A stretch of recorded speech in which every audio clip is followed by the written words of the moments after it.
All right. Lenny, welcome to Welcome the to the podcast. podcast. I like at this moment of doubt. Like, Welcome to Where Are We? what is the name of this podcast?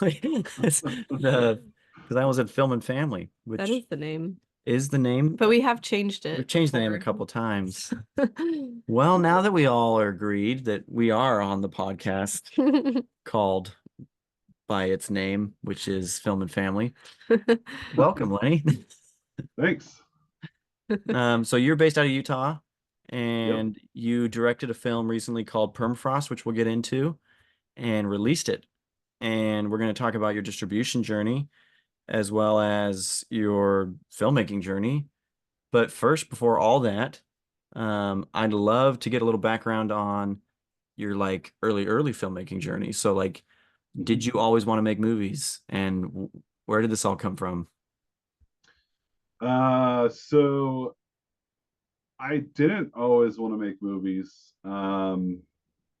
That's the funny part about it. I went to college with in computer science, so I was thinking I'm going to make video games or something, and then I was like, I decided I kind of strayed away from that idea because I heard that video game making was like really time consuming and like was like, oh, if I ever do that, I'll never have a family or this or that. You hear about video game makers back then where they just sleep at their office and stuff. Anyhow, so I was like, oh yeah, video games is cool and stuff. And so I got into that. I got a degree in computer science, and then I started working as a software engineer, Hmm. uh, which is completely different than any path in filmmaking, right? And no, Yeah. like it's just different. It's not as, at least I don't think it's as creative as filmmaking and telling stories. So I did that, and then I started making these little videos in the forest. This is like my whole story, I guess. This is Yeah. going to be kind Yeah. of time consuming, but so I started making these little like camping videos, and I post them on YouTube. And there's still a channel out there. Please don't look for it, but just me like camping in the woods and just making a fire, and I do just like a little GoPro or whatever.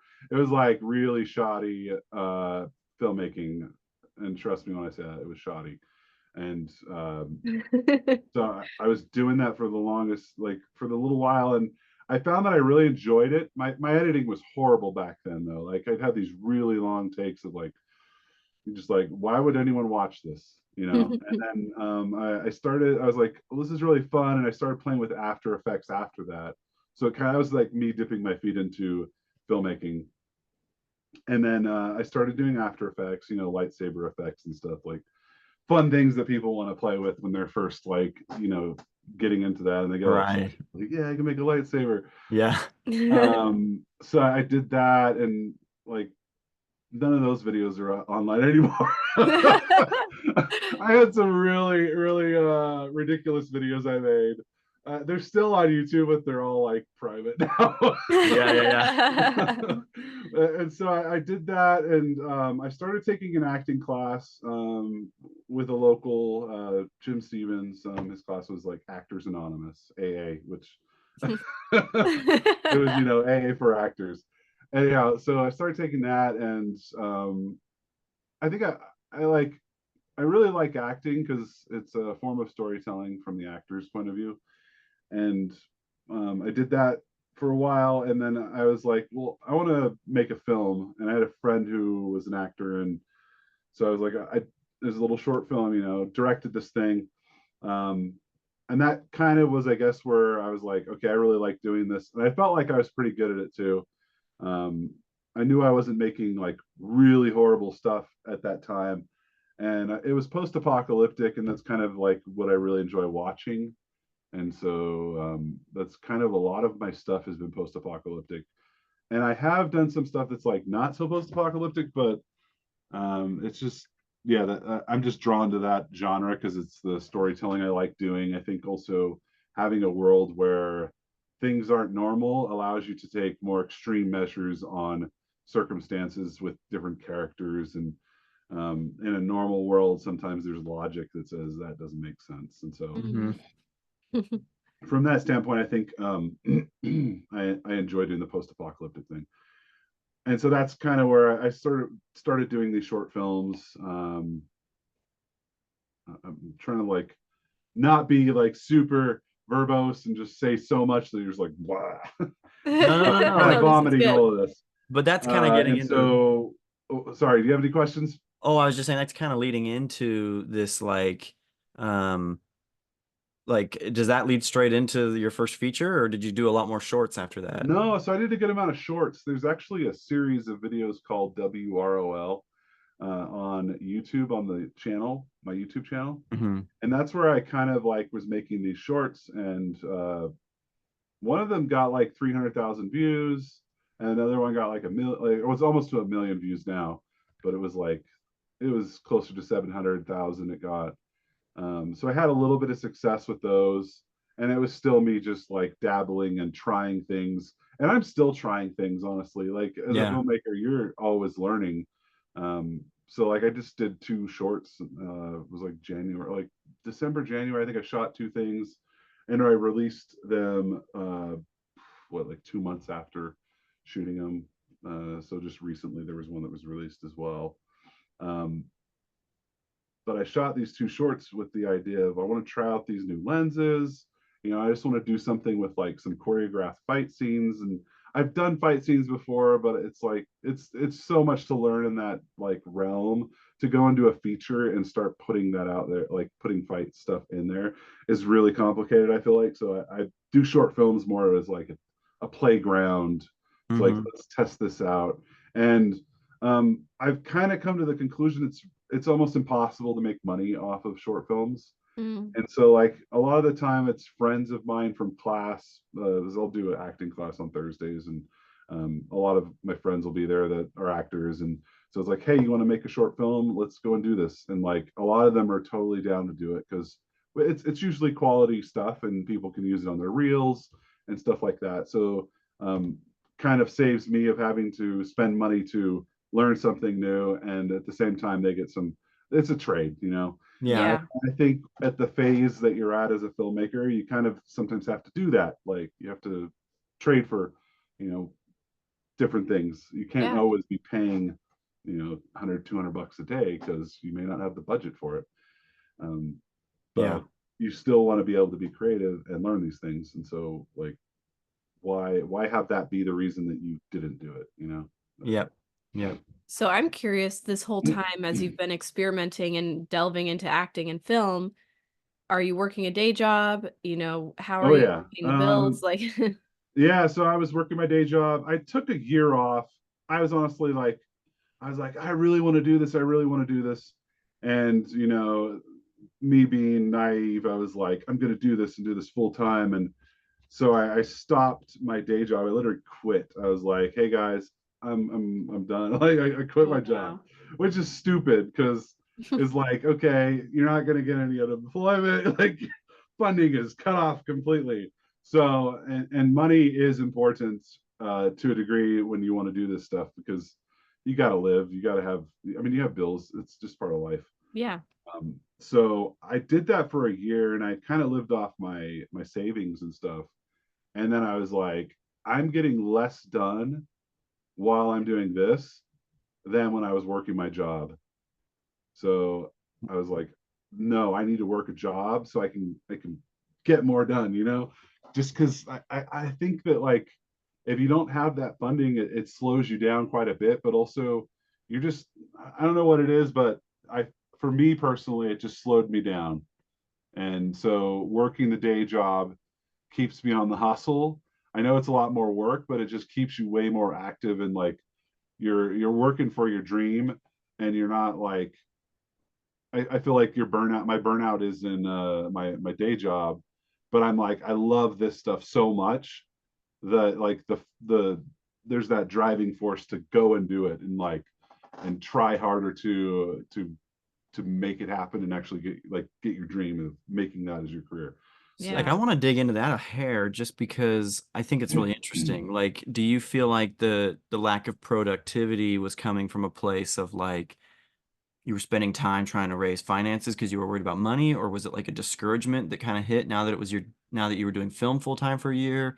Like, what was it that made that happen for you? I don't remember if my full focus was I want to do acting or if I want to do filmmaking at the time.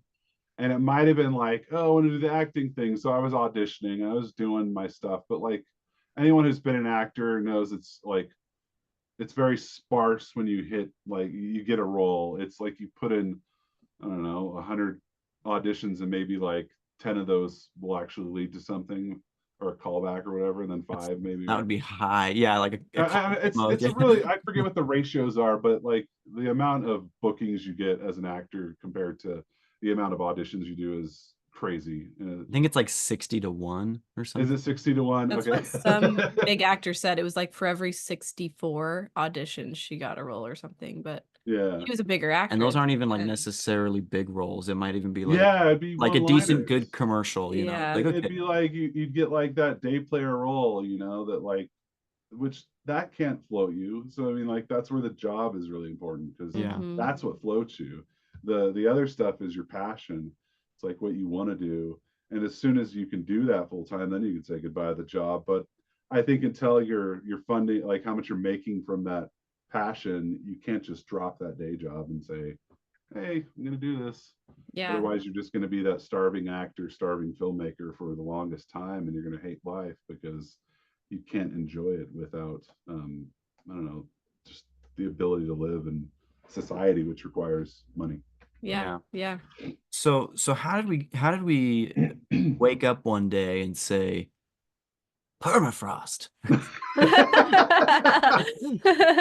Well, COVID had hit, and I had a friend of mine, a good friend, Rochelle.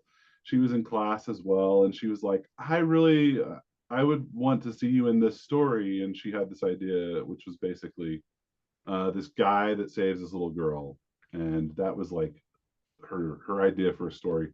And then COVID hit, which was like, okay, acting stuff's all frozen right now because COVID's here. And I think this was like before even like they started allowing reshoot, like actually starting to shoot again, with restrictions and stuff. And so I was like, well, it's winter as well. Like that's another reason in Utah no one's shooting things because it's just snow everywhere unless your film needs snow. And so I was like, well, I want to shoot something. So I was like, I'm going to write this, start writing it.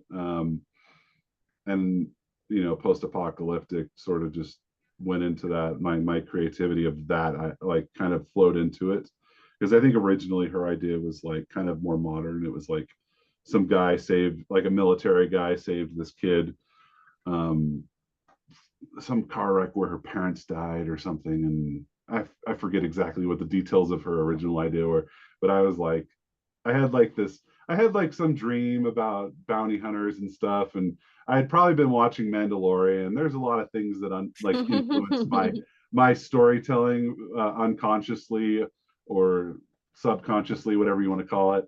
And so like I had some dream, and it was I put a part of it in the film. It's like, put your chain up, son.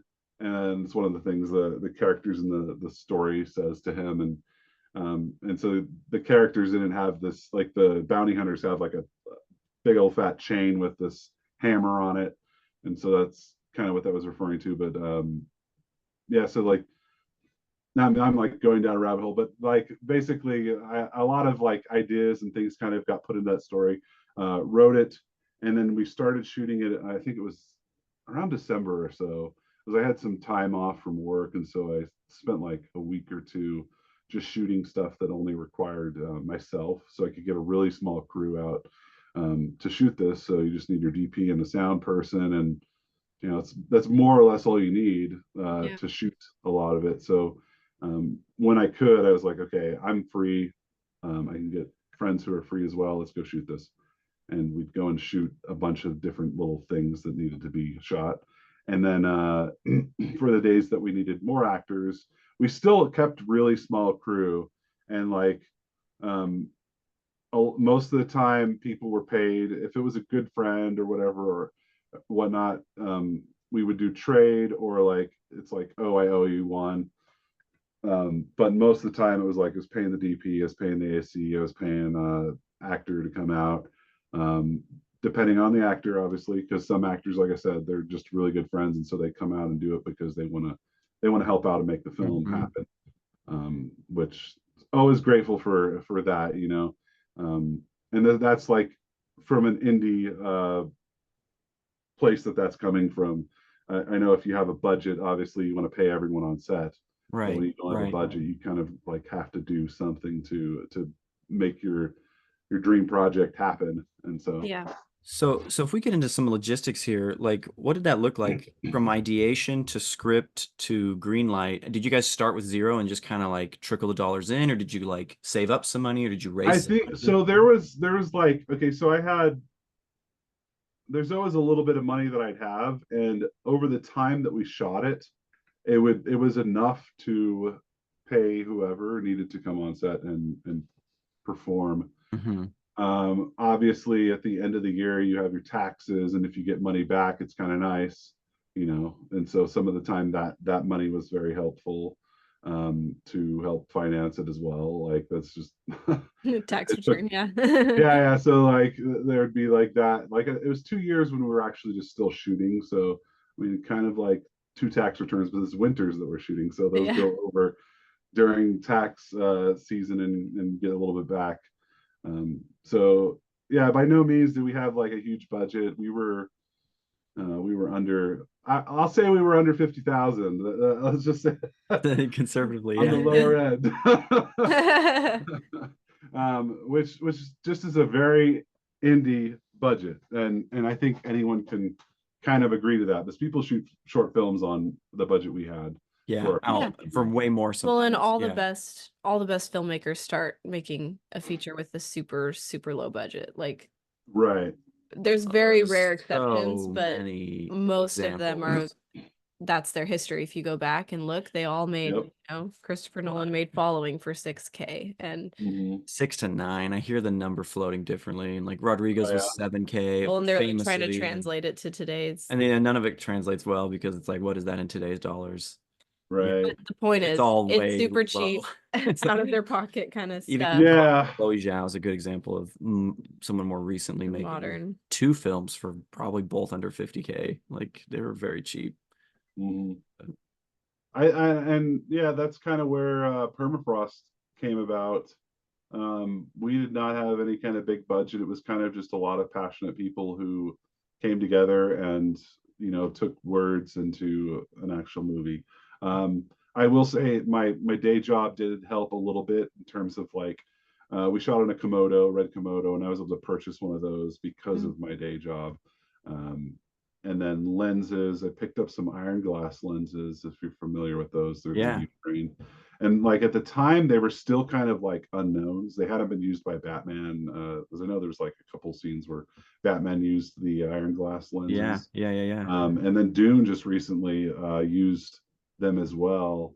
But like at the time, I just sort of heard about them. And I was like, oh, cool. These sound really cool, and they look pretty cool. I mean, vintage lenses like it was like Zeiss glass from like the Cold War, kind of like is what they uh, advertised it as, I think. Hmm. And yeah, so I picked up a set of those, and then that's what we shot it on. And so like a lot of the equipment I already had, so I didn't have to spend money on the equipment renting it. And so a lot of the money went to, like I said, it went to cast and crew, and to wardrobe. Wardrobe was mostly army surplus stuff, which is also affordable because it's surplus. Yeah. Yeah. That's awesome. I mean, I know this is a random question, but it's something we always forget about when we're making like movies in our minds, and we're like $0. How do I do this for no money? What did you guys do for food? Oh, so food. You just foraged it in the We winter. do like, okay, so chili works really well. I mean, if you bring out a stove into the woods and like propane and you cook chili or hot dogs, like that's one way you can really decrease the costs that you have to spend on food. Recently, on the last few shorts I shot, I just like went to Costco, bought a thing of chili. Like they have those tubs of chili at Costco. I don't know, at least in Utah they do, where you buy like, I don't know, it's like $20 for a thing of chili, and so you can buy like 2 of those, and then just get some vegetables, cut them up, throw them in it as well, and you can kind of make it a little bit more gourmet, just with a little bit of extra effort, and it's affordable. So I've did also you done make the that with chili? Like, did no, you the prep? chili. It's just a tub of chili that No, like but you like, can. did you prep it? Like, you brought it to Oh yeah, set? I mean we just throw it in the slow cooker or on the like a what's it called, one of those Dutch ovens or whatever. Cook it over a stove. Um, So I mean, like, That's mad props, because I feel like I love it. even just like picking up pizza sometimes, if I'm in the middle of production, feels like the straw that will break the camel's back. Like, that's too much. Like, for you, you're just like, yeah, man, I just brought the food myself, and you make that the sound like only it's Chili. problem with pizza is that like everyone's like, oh, you're bringing Little Caesars. It's always oh, I like kind hate of a it. negative connotation to it, which is kind of funny. But like you get like a tub of chili from Costco, and all of a sudden it's like people are like, oh yeah, meat. You know?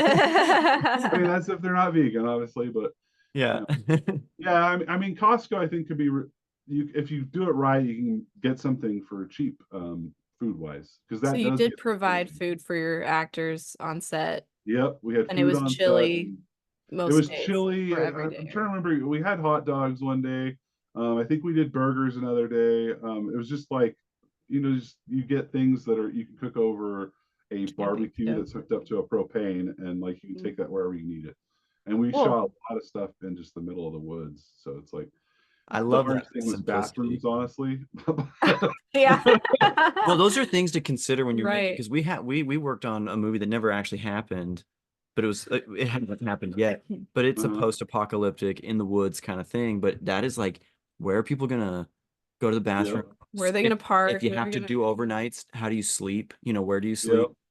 sleep? How do you We had to eat? get to the Yeah. location on four-wheelers, so we're like, how are we gonna coordinate Oh like yeah, getting yeah. everyone over It there? gets it gets crazy. It Yeah. does fast. So that's why I'm like, you kind of say like, we're just gonna spend on these very few things. And so that's why I'm asking like, hey, what'd you do for food? Because Yeah, it's yeah, yeah. like when you have a No, lot of money, food. it's like you hire someone and they figure it out. It's like, Yeah, food wasn't too bad. Bathrooms, we like one of our locations was far from bathrooms, but one of them was like right by one of those outdoor bathrooms. So mm, like we had a bathroom right there. Um, we tried doing the tent porta potty. I don't know if you've ever seen or used one of those. A lot of people just never used it.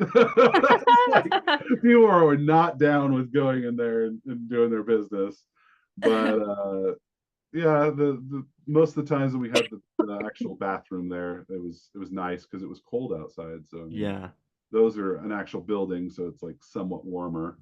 yeah, But that's awesome. That's No, true. Yeah. we did have to I rent a love that. porta potty as well. I've done that before as well. Renting Mm, porta potties, it's like I forget if it's like $300 a day or something like that, Dang. or it's not like too bad. if you rented it for a month, it'd be $300, but for a day, it's just the same price because they don't really rent Oh. it for because they have to like go and clean it out and prep it and everything. So I think they charge you the same amount for a month or for a day. Kind of more than I thought it would be. It's like, dang, that's But if that's how much it is for a month, that's Yeah, yeah. If you oh, for a month, it's not bad at all. Like yeah. you right. spend $200-300 and you got a porta potty for the whole month.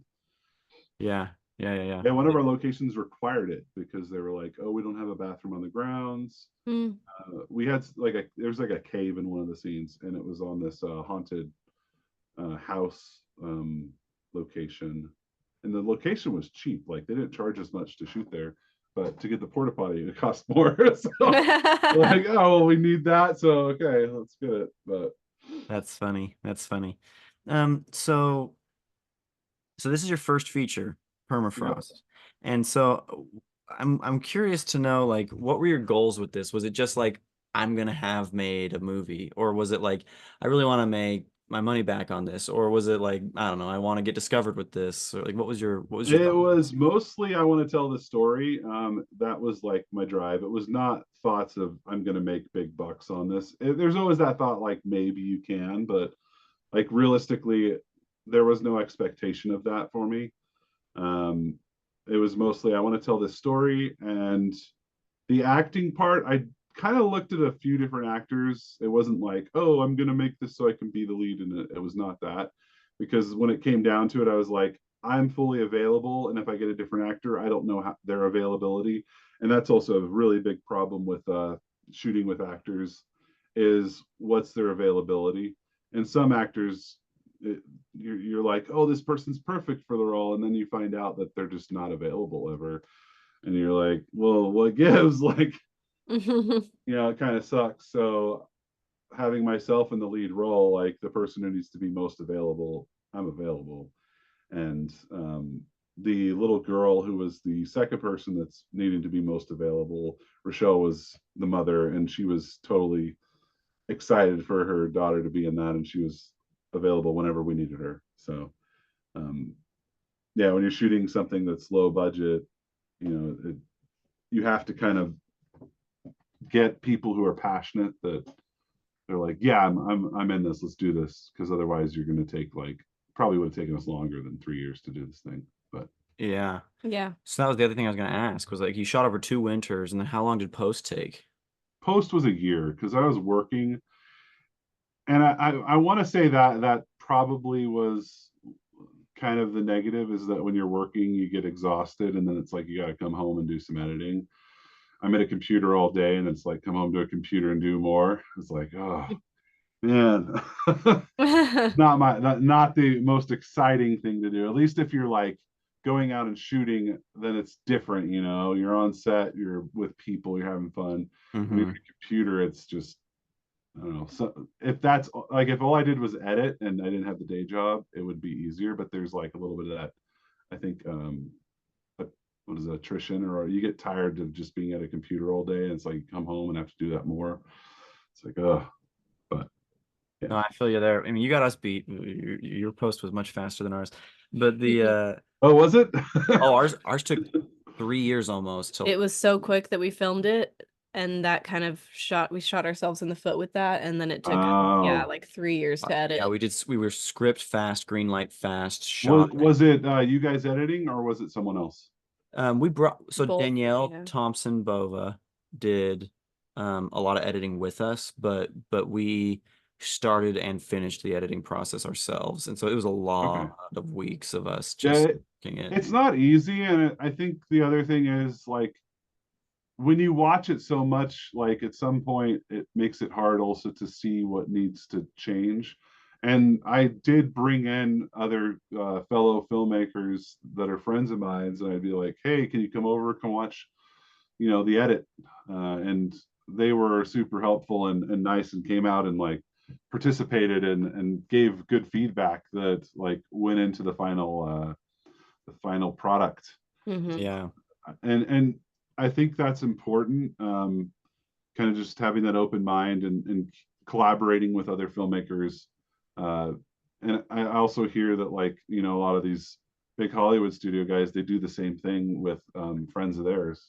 Oh You yeah. know, so like big directors who we know, or we watch their films, and it's like they're collaborating with other directors to, hey, check out my film. What do you guys think? And then they get feedback and they make changes and improve the film. So I had this Yeah. thing. I had this thing for a while where I kept hearing filmmakers talk about, like, when Steven Spielberg watched one of the early cuts, he gave us this feedback, and I was like, right. "We're getting Steven Spielberg to watch all their dang movies." And then I kind of realized that all those people actually had Spielberg as an executive producer on the movie, because it was like an Amblin movie or like a Ah, DreamWorks movie. I gotcha. was like, "Oh, that's why Spielberg was watching all these cuts." But at Yeah. first, I was like, "Is he just watching everyone's movies?" Like, you get to like a I, certain level, and he has like this. I don't know. I was yeah, just like frustrated because I was like, I don't have any I think if they're watching my friends movie. too, like I think there's that, hey, can you check this out? Make sure it's like good. And I think that a lot of those guys are all very like connected, like, and they help each Right. other out. But I this was love like a that young guy. for That was like First Man. Spielberg was watching like early cuts on yeah. First Man, but I think it's because Oh First yeah. Man was a DreamWorks film, I think, Well, or and I something love like that that. for all the people I went to film school with who also wanted to be directors like I did.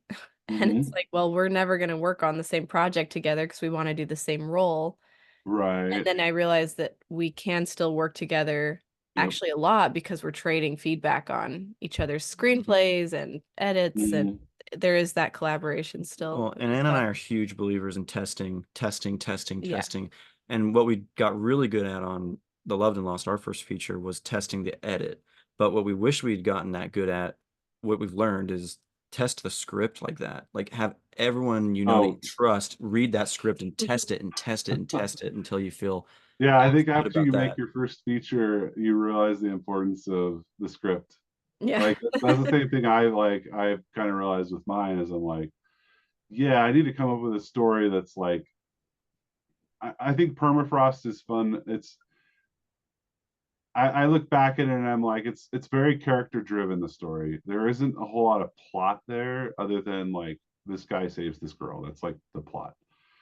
Um, but like now I look at my next, like I'm working on other stories in my head, as well as like writing these little shorts, and I'm like, I want these to be, you know, at a level that, you know, it's just better. I don't, the script needs to be there though for that to happen. Yeah. And like that's like where I think I failed, if I was to point it out. Yeah, no, and I Yeah. appreciate you And saying still, it's a just- really good film, but like I know that that's like where I failed in terms. Like I didn't fail. I think it could have been better. That's the better way to put it. Like that's where I could have made this film better. Is had I like done a lot more work with that script and made it like that much better there. So and that's I think how first features do. Like you can't skip it. You couldn't have like just known that stuff, you know. yeah, It's well, the You best had film to go. script You there everyone's had to is. told go me through it. that too. They tell me the script is king. This, you know, you hear all these things about the script, and I make my feature film, and then I'm like, man, the script. You know, Yeah. Right. like everyone was telling me that, but like I didn't get it in my head, like until Well, I did it myself and learned, like, you know, putting it all together. So I guess, but what about the script? You know, that's also what you learn. You kind of go, yeah, oh, these are the things that I could do to strengthen this, and you know, whatever. And yeah, once you've done it, all the principles land different when you hear them, you know, and you start hmm, to learn those principles so much faster because you have some context in your life to give it some meaning. And so like, yeah, my producing classes in college, I was like, man, this just sounds like overkill.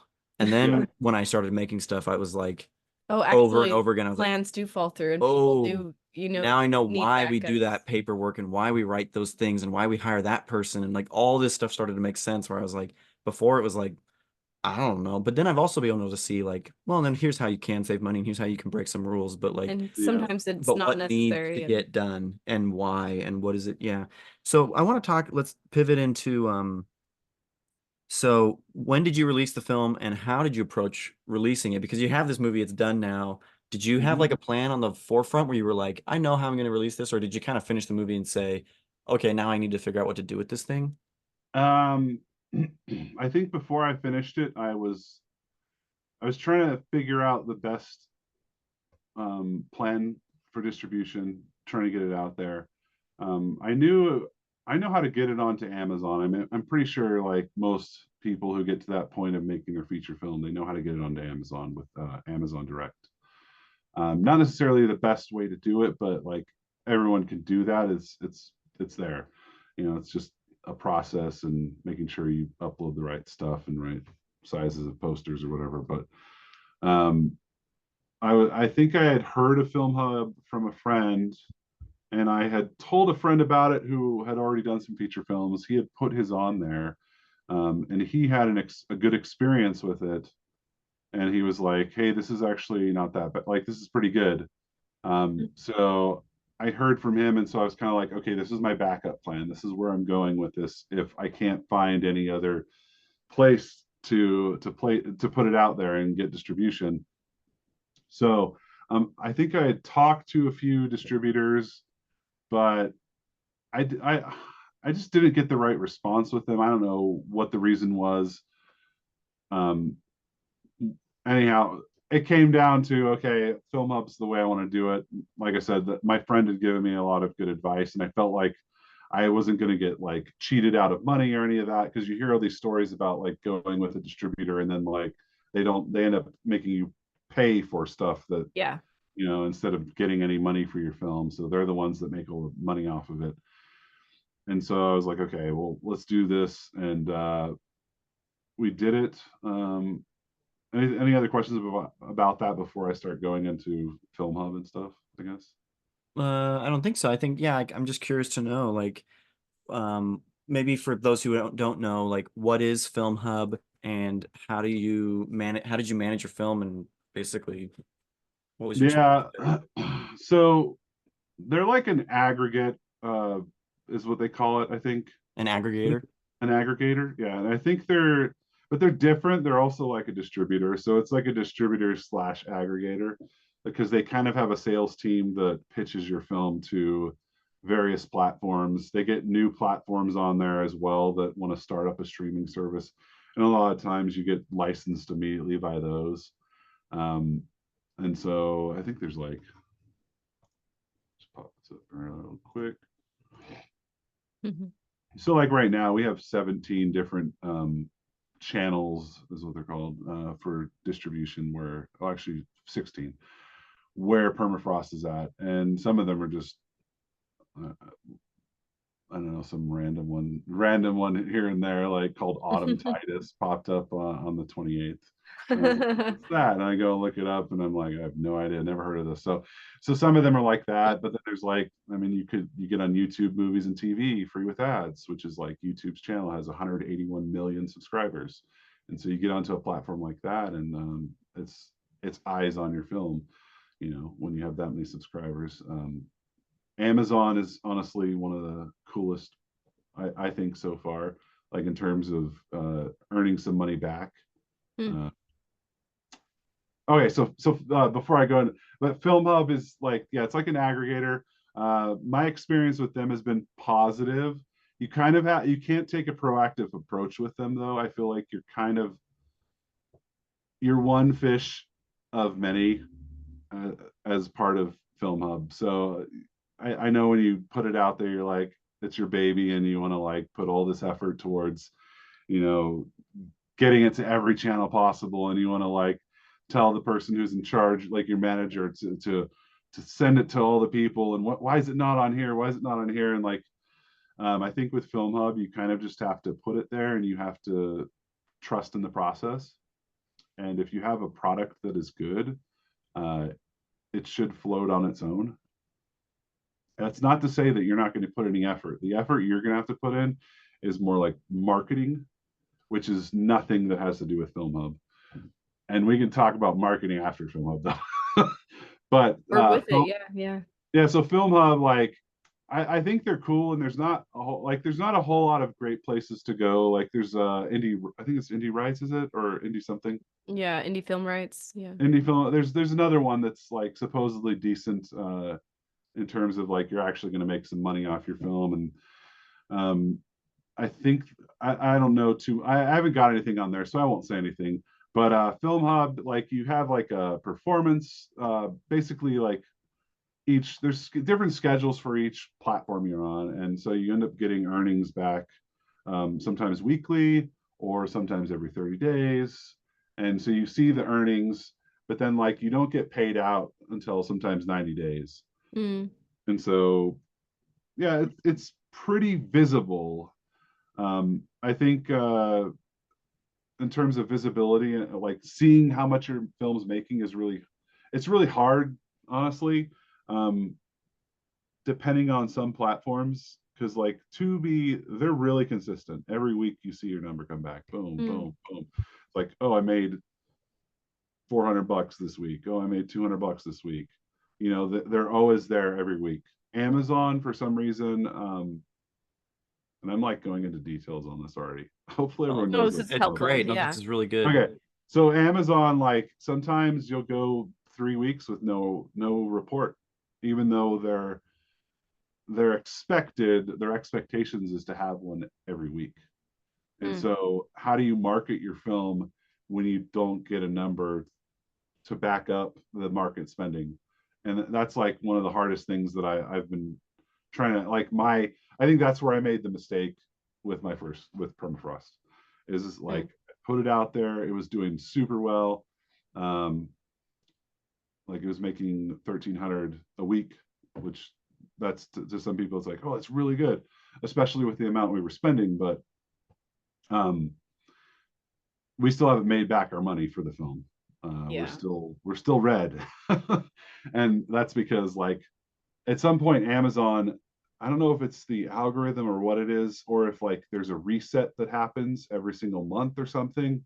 Um, but like it's like it was doing really great, and then all of a sudden, boom, you drop, and you're like, whoa, why did it drop so much? Or you don't get a report back from Amazon, so you kind of pull back on marketing because you're like, oh, this didn't do so well, and I'm spending this much or that much.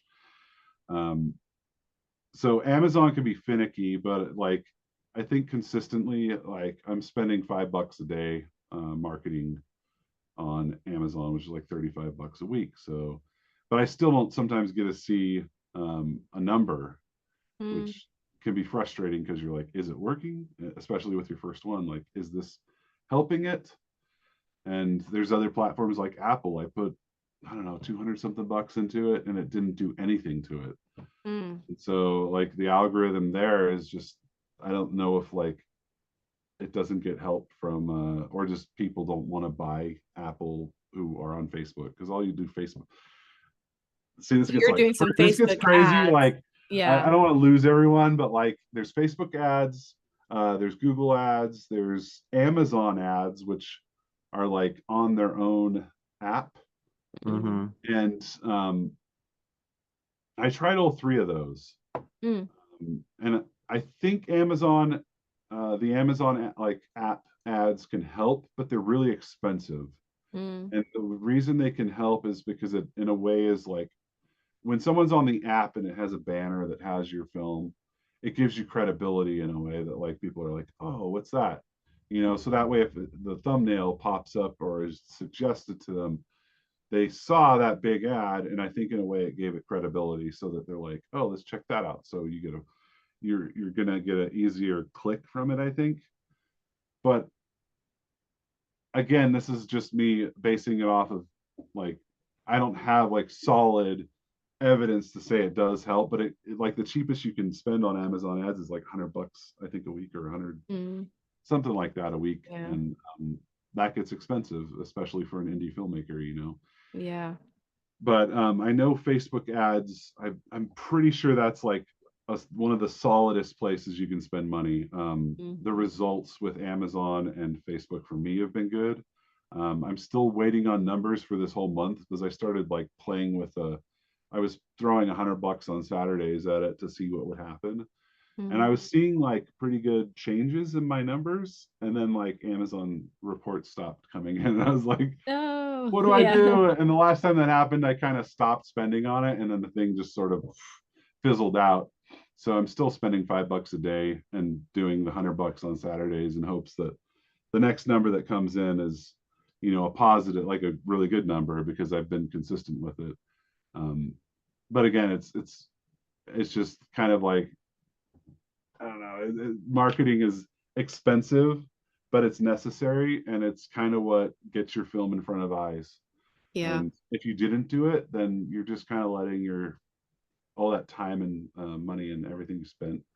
Like if you want people to see your story, it's like sometimes you pay for it rather than them. Yeah. Yeah. But the hope is that it'll, you know, do well, that someone will see it, and then another person will see it, another, like hopefully it'll snowball a little bit so you don't have to. So about how much were you putting into ad spend in the beginning when you were making 1,300 a week? Were you? So I want to say I spent two, or I can literally pull up ads here and look at that. And I don't mind discussing this stuff. A lot of people, I feel like a lot of people are kind of hush hush on all the. Especially when you're still in the Yeah. deal making process, you're pretty tight-lipped, but it's interesting Yeah. because you're like, I'm just putting it out there, You're you doing it know, yourself. and Yeah. hopefully some listeners check out Yeah, that's true. Like, yeah, if you were involved with a lot more money, you probably couldn't go and discuss the numbers as easily. But I feel like it helps everyone else who's doing this to get a little bit of insight. Yeah, I it's super appreciate it. helpful. Yeah. Yeah. So I spent, oh, how much is this? I think I tested a few. So you have to target audiences and stuff Mm-hmm. through Facebook, if you've ever done a Facebook ad. Hmm. Hmm. And so you kind of need to do some research and figure out what audiences you want to target. Like, so for permafrost, it's post-apocalyptic. I was like Walking Dead, Mm. um, Last of Us. I kind of targeted a prepper audience, because I think preppers are probably the most likely to enjoy the post-apocalyptic genre. So I targeted those, and I tested around a little bit with them. I want to say it was like close to. Uh, so on the US, I was spending like in the first month, I spent $271, which was about 7,300 clicks, 4 cents a click. And a click is basically they clicked your ad, which was a link to Amazon's page with permafrost. Okay. Hmm. So just direct sale, kind of And showing the trailer, that click Amazon's buy. page, did you have like a TVOD that phased into AVOD and then phased into streaming, or what was that like? Or was it like So all it's straight to just streaming or? So right now it's only transaction for Amazon. So this is purely Amazon that I'm discussing with you. Yes. Yeah. I did do a Tubi campaign for a little bit too. I don't think I did that one correctly, but I also think Tubi's harder to influence with ads, and also Tubi is just like they were purchased, I think, by Fox or something. Oh, If you really? go onto Tubi now, they've got like the new Batman, they've got Aquaman, I they've got noticed big that. films on there, which is in a way going to take away from all the indie filmmakers that they had a platform that was heavily watching all their films. Now all of a sudden, like these Hollywood films are being shoved in front of everyone. So like the indie filmmaker kind of is getting a back seat in a way on that platform. It used to be different. I think you could still make some decent money there. It's one of the better money makers is Tubi, Amazon, and supposedly YouTube. The YouTube movies and TV is also a good Mm. platform for making some money because Yeah. there's 181 million subscribers on it. And then you said that YouTube was AVOD. That was free with ads. Yeah, so So Tubi's that's how they're also generating AVOD. that. Right. Amazon's the TVOD, and I think there's a possibility of getting onto Prime through Film Hub. They used to have it. There was the possibility of getting on Freevee, but it seems like Freevee's kind of phasing out Hmm. because Amazon started showing ads on Prime, and Freevee was basically ad VOD, and they're like, why do we need two ad VODs now? So I think they're phasing out Freevee. Supposedly, I just noticed that I started watching an Amazon original uh-huh. and it showed me an ad at the beginning.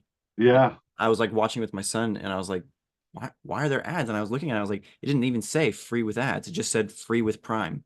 yeah, And I was like, wait, so now I'm paying my Prime membership to have an ad in front of. So you're right. That just recently, I feel like they're starting to put yeah. ads, They started putting ads. They trying to chart. generate You revenue. can pay a little extra to remove those ads on Prime, but Yeah.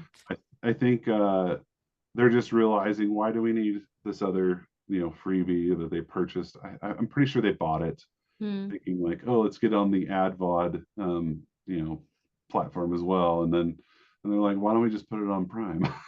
Right. Well, but Freevee was like a lot of ads. I mean, it would you Oh, is sometimes it a lot of ads? sometimes you'd have like 2 whole minutes of ads, whereas this one was Oh like wow. 30 seconds at the beginning of the movie for like a Okay. different movie.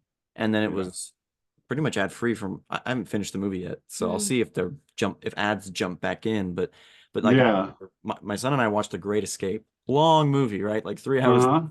And it took us forever because there was an Oh, ad the break every ads. 10 minutes and it was like 2 more minutes. And I'm like, you just added like 20% of the length, to that movie. And so I felt like I was watching, like Yeah. TV again with my family growing up in the early 2000s where like you'd literally mute the commercials and just hang Yeah. out and talk, which actually made for like a nostalgic viewing experience because you're talking to yourself Right. like we're watching this World War II movie and we have to mute the commercials and like I don't know, there's something about Burger King now and yeah, mute it. Yeah. Like it was kind of No, cool. you have a reason to get up and go use the bathroom or go get some popcorn or something because there's Right. a Yeah. Yeah. But 2 minute ad.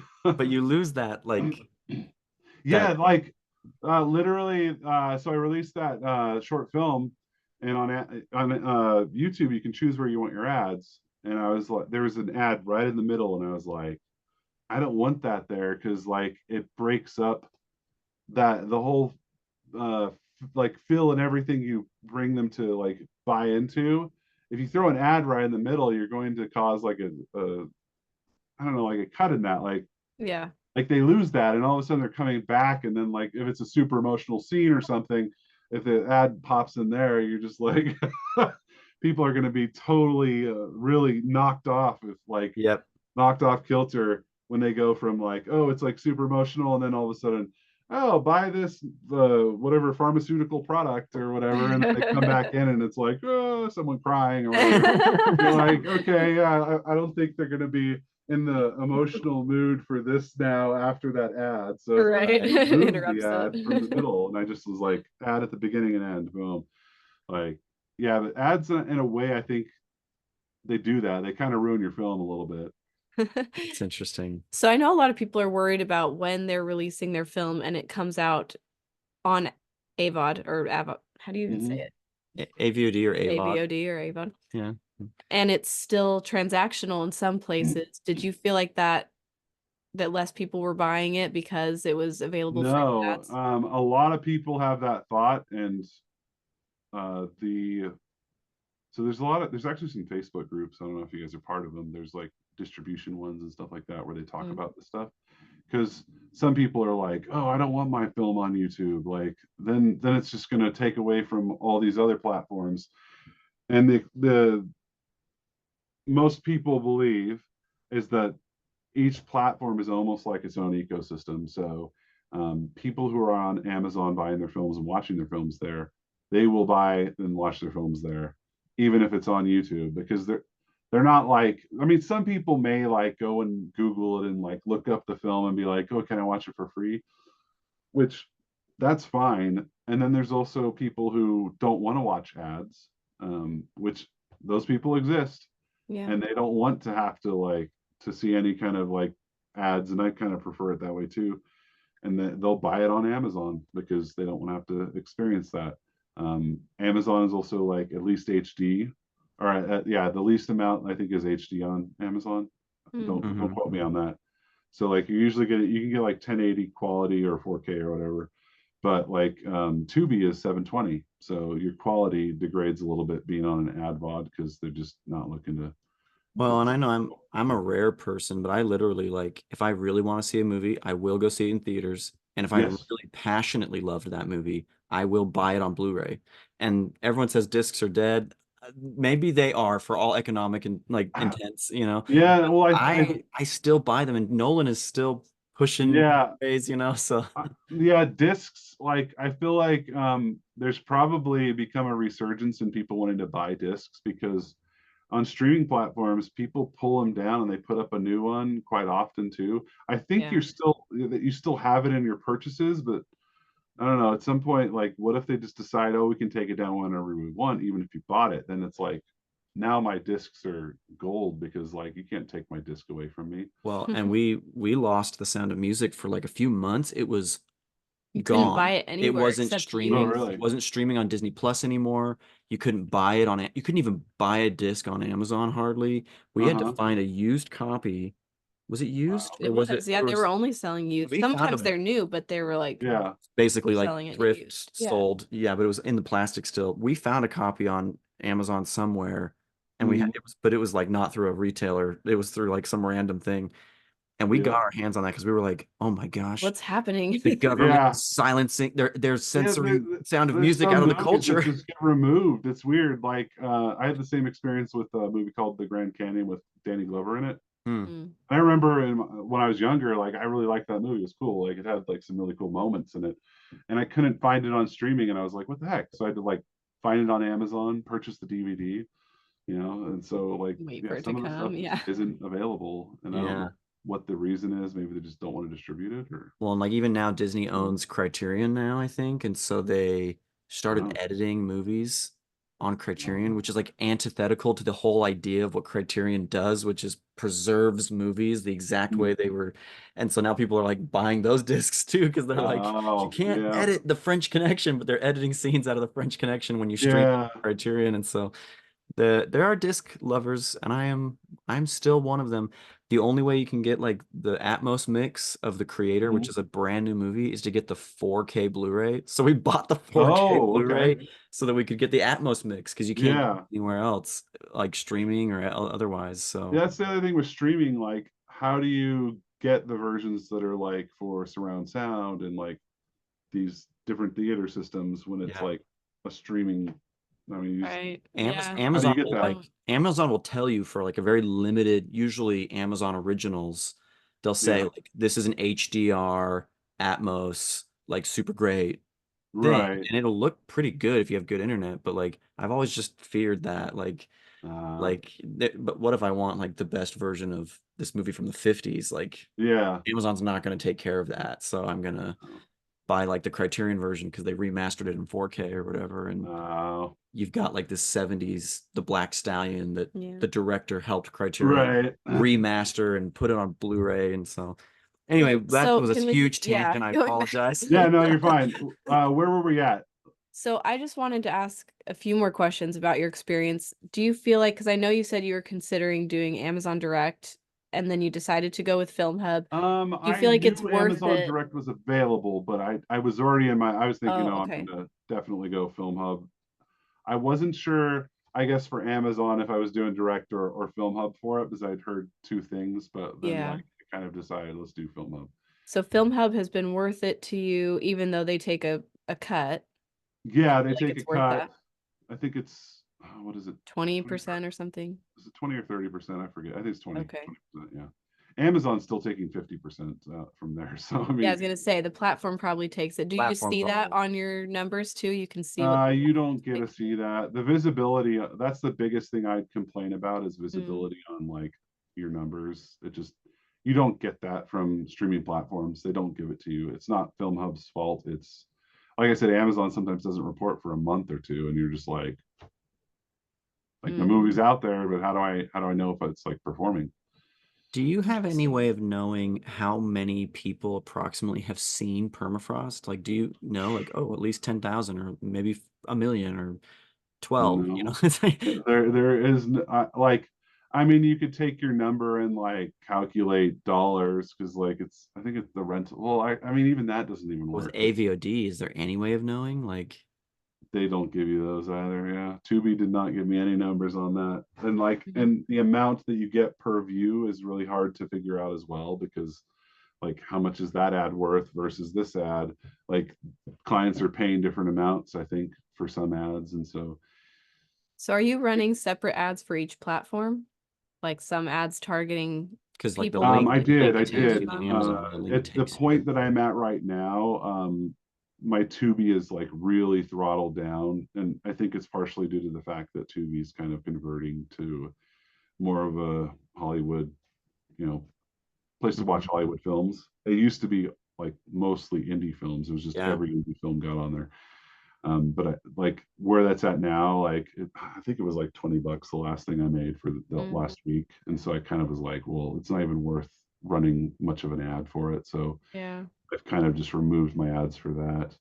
Um, I was trying to see if I could get some Plex ads running, but that didn't really do anything this last week. I test things here and there, Yeah. but most like I said is Amazon. That's like the most success I've had with ads. And if someone was, first week that their film gets onto Amazon, I would say like spend anywhere from 500 to 1,000 on your ad is what I'd say. Hmm. Um, just In that because I first feel like week when it's a new release, it's kind of it's new release. I think the algorithm gives it preference, mm, and then you're giving it people who, if you're targeting the right audience and you have a good thumbnail, and those people on Facebook are the real audience. Like that's why it's important you choose like, okay, so Walking Dead people, they like post-apocalyptic. Like you feed those people over to Amazon and they go and watch it. And if they have an Amazon account, it knows what they've watched previously, right? So if they watch a lot of like, post-apocalyptic stuff, then it's going to go, okay, this is similar to what this film needs. And so that way the algorithm knows how to share it. mm, Um, but yeah, you have to feed it those people, and that's what the ads are going to do. So the algorithm can do something other than just go, I wonder if this person wants to watch Yeah. this. Yeah. yeah. And if all those like don't get likes or ratings or whatever, then it decides that's not the right audience.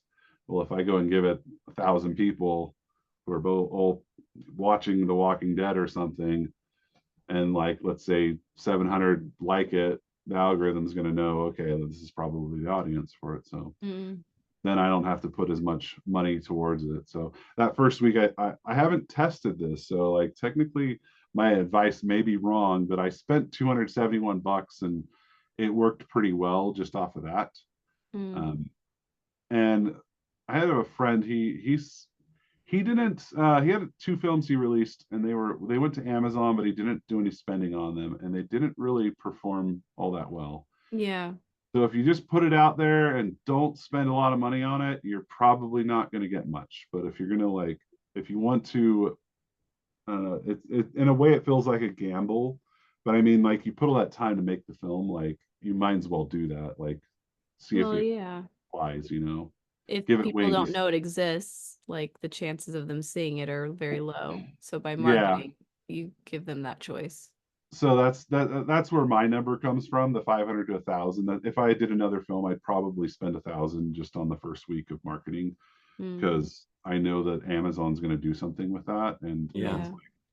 given And you do preference. that through Amazon ads or through Facebook ads, sending them to the Amazon link. I personally think I'd put the Amazon ads to the least amount possible, because Yeah. you get to choose a bid amount, and that's where the cost comes from. Because if you're a higher bid, you start showing up more on the banners. But if Mm, you do a low bid, then you show up once in a while.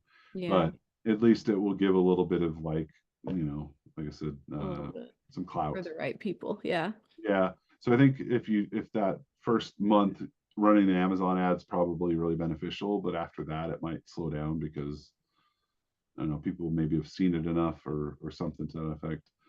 So yeah, Um, I guess I'm just wondering too, like as time has passed, have you seen that like gradually the amount coming in is going down? Is the amount you're spending on ads going down? Do you feel like it's gonna make its money back in the end? How long do you think that'll take if it does? that's 6, 7 I questions. know, I know. I'm just that's like, it's tell that's me, tell I me know all what the you're things. asking. It's basically like, yeah, are you going to make your money back? Are you And hopeful? Yeah, what do you think? it will. At the moment, my Amazon reporting is broken. Right, right. Right, Like I said, right. That's like, hard. I'd love to have visibility into all this, like YouTube has. If you have a YouTube account, you can see everything, like all these details. I would love if Amazon had that as well, but I don't think they'd ever give that to us, just because maybe they don't want us to be able to see that much detail, especially if, like, let's say the reporting's off or something and they have to, like, recalculate. They don't want to be like, oh yeah, you made $10,000. Oh, never mind, it's only 5,000. That would cause lawsuits or something, from people who are like, I saw my reports, I was making a lot. So I don't think they'd ever give us that visibility. But I'd love it if we did have it, because then you could advertise appropriately, like, oh, the film's taking off right now and I spent this much. Okay, let's try and spend more. It's taking off even more. Like, you'd have numbers to back up everything you spend on marketing. But at the moment, I'm kind of just being consistent. And like I said, I'm spending about $100 on Saturday, and then during the week I spend $5 daily. And that's So on Facebook ads. Facebook ads, yeah, Mhm. and it's the same ad, so it kind of builds up itself as well, because Yeah. people will like it, they'll share it, and so those will show up. So like, you got 500, 600 likes, other people see it, they go, oh, what's this? Hmm. Rather than if it's got one like or something, then they're like, scroll past. Yeah. I also think Saturdays are better, just because if you're advertising during the week, people are at work, they might be scrolling Facebook, and so they see your ad, but are they going to go watch your movie? They're probably going to maybe click it, go, what's this? And then they'll probably go back. But on Saturdays, it's like people are free. They're probably looking to watch a movie. It's like, oh, what's this? Okay, let's go watch Yeah. it. That's smart to boost it when people are watching movies more. Yeah, so I've slowly been just learning these little things and trying different things. That's, I think, the marketing journey or whatever. It's like, Yeah. test things, but you're testing with money, which is not fun to test with, because Right. it's, you might be like just throwing money into thin air and it disappears.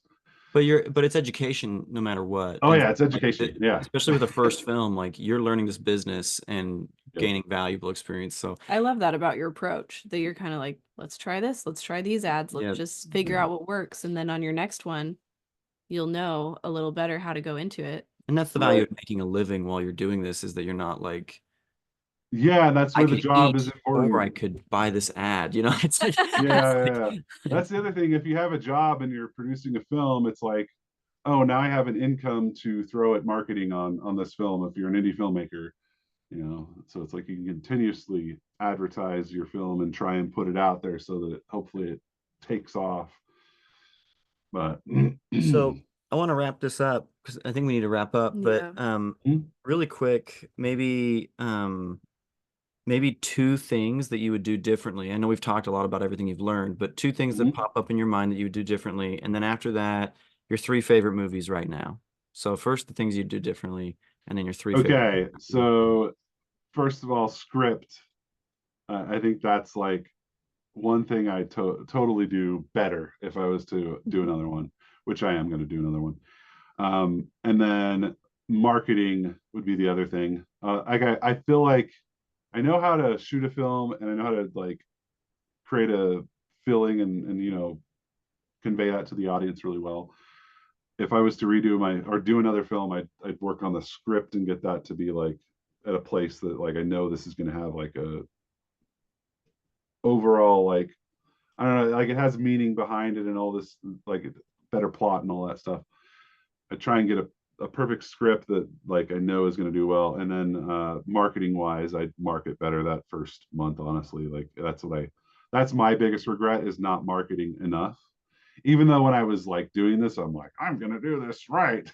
Like I had that attitude, like I'm gonna spend a bunch of money and this and that, but like even after I did that, I feel like I didn't spend enough. So that's why I'm like 500 to 1,000 like first week, because I feel like that would be a solid guess as to if it would help or not. Interesting. Yeah. All right. So top 3 favorite movies right now.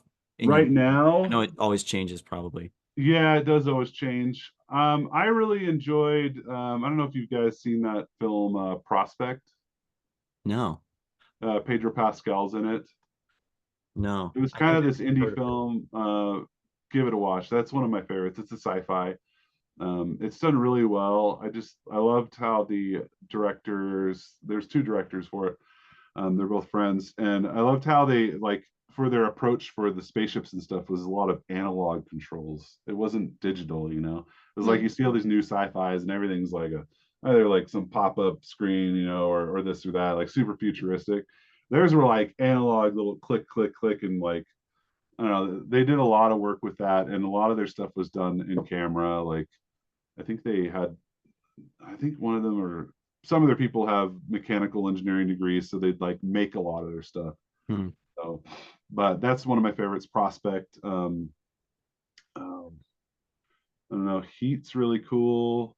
Mm. Um, It's on Criterion right now. yeah. Yeah. I guess Heat 2's in pre-production or something. I also heard that. Yeah. Yeah. I saw that on IMDb. I was like, oh, cool. Um, I really like post-apocalyptic stuff. So like, Fury Road was really cool. I watched Furiosa as well. I really enjoyed Furiosa, but I feel like Fury Road I like that better. I But think there was that everyone's like saying what's that. that? I feel like everyone's saying Furiosa was really great, but like Fury Uh, Road is like the gold standard. It's maybe his best. yeah, that Fury Road was just like wow. I think that one's better for me.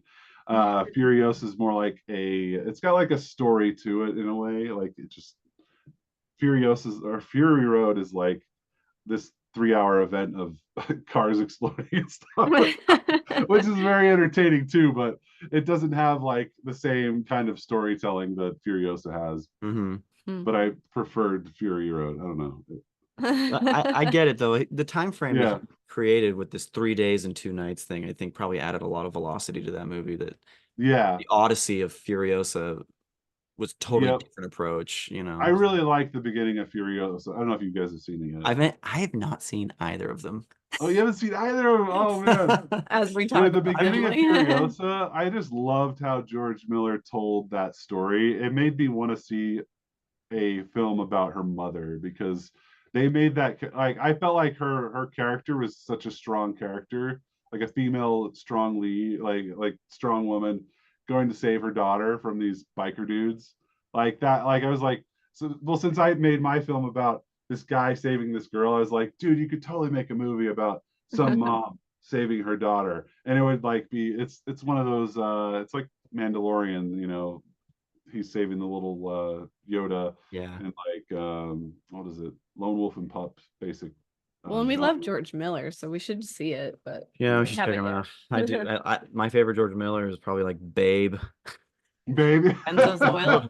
Lorenzo's Oil is so good. It's such a Yeah. beautiful film. I think Very it's funny. different, but I'll yeah. go and bring that up to people. I'll be like, "Hey, you know that he did Happy Feet and Happy Feet too?" And Yeah, Babe. screen. Yeah, Like, what? those guys. Sure. The honest trailers were like from the director of Babe, Pig in the Big City, and Happy Feet comes this year's hard R event of the summer. You know, it's Right.